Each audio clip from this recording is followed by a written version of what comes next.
السلام علیکم ورحمۃ اللہ وبرکاتہ۔ روایت ہے حضرت ابو ہریرہ رضی اللہ عنہ سے، فرماتے ہیں، فرمایا رسول اللہ صلی اللہ علیہ وآلہ وسلم نے، ایسا نہیں ہوتا کہ زانی زنا کرنے کی حالت میں مومن ہو، اور نہ یہ کہ چور چوری کرنے کی حالت میں مومن ہو، اور نہ یہ کہ شرابی شراب پینے کی حالت میں مومن ہو، اور نہ یہ کہ ڈاکو ڈکیتی کرنے کی حالت میں مومن ہو، کہ لوگ اپنے مال کو ترستی نگاہ اٹھا کر دیکھتے رہ جائیں، اور نہ یہ کہ خائن خیانت کرنے کی حالت میں مومن ہو، لہٰذا ان سے بچو، ان سے بچو۔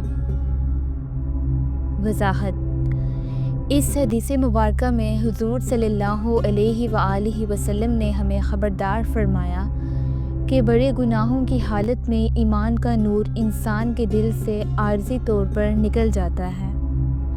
اس کا مطلب یہ نہیں کہ وہ کافر ہو جاتا ہے، بلکہ یہ کہ اس وقت وہ ایمان کی روشنی اور حلاوت سے محروم ہو جاتا ہے۔ زنا، چوری، شراب نوشی، ڈکیتی اور خیانت، یہ سب وہ اعمال ہیں جو نہ صرف اللہ تعالیٰ کے غضب کو دعوت دیتے ہیں، بلکہ انسان کے ایمان کو کمزور اور بے نور کر دیتے ہیں۔ ڈکیتی کو خصوصاً سخت جرم بتایا گیا ہے کیونکہ اس میں 3 بڑی برائیاں جمع ہیں: کسی کا مال چھین لینا، ظلم و جبر کرنا، اور لوگوں کی آہ و بکا پر بھی رحم نہ کھانا۔ اسی طرح خیانت بھی ایمان کی شان کے خلاف ہے۔ اصل پیغام یہ ہے کہ ایمان اور یہ گناہ اکٹھے نہیں چل سکتے، لہٰذا ہمیں چاہیے کہ ان کبیرہ گناہوں سے بچیں اور ہمیشہ اپنے ایمان کے نور کو روشن رکھیں۔